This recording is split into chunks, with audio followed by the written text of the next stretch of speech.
Assalamualaikum everyone and good day. I'm Rohayu from College Kemahiran Tinggi Mara Pasir Mas.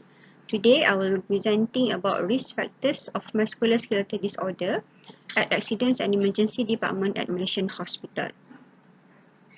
Okay.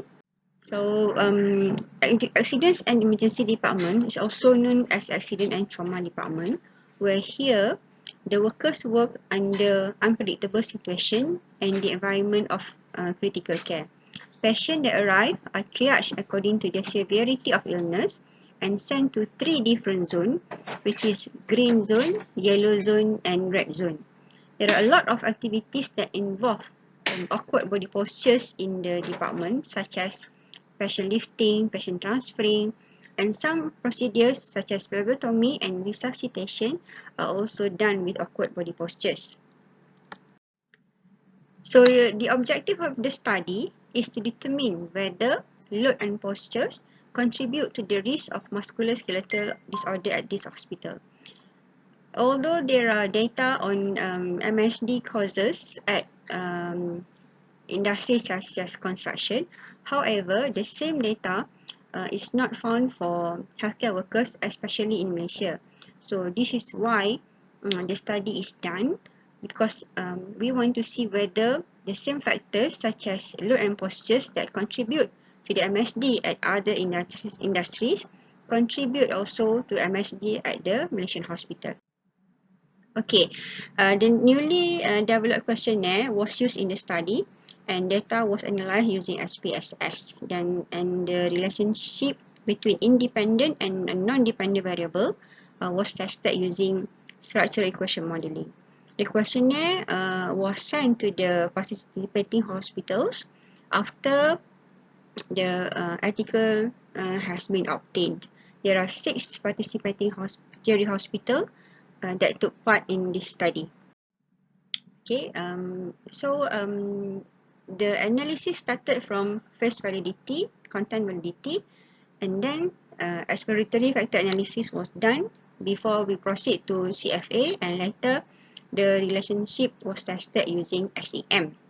Okay, so as for the results, table 1 shows the factor loading for the item that used in the study.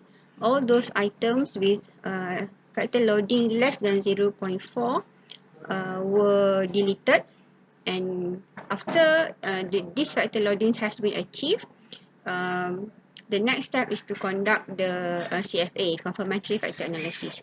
During CFA, there are 3 results that we want to see, which is the model fit, the reliability measurement of the model, and the discriminant validity. Table 2 show the fitness indexes of the measuring model, and we can see that all the values for the fitness are achieved. Okay, and table 3 show the reliability model of the measuring model, and table 4 show the discriminant validity. When all this has been achieved, then only SEM can be conducted, and this is the relationship of the dependent and independent variable. Okay, so as the conclusion, we can see that load and postures both have significant effect, positive effect on the work-related musculoskeletal disorder. And from table 5, we can see postures have very significant effect on work-related musculoskeletal disorder. As a conclusion, we can say that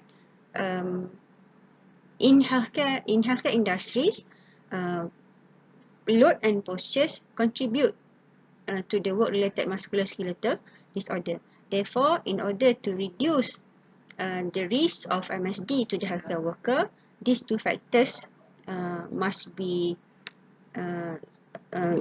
solved, and suggestion on how to reduce must be made immediately, and it must be a top to bottom approach in order to make sure that the action taken is more effective.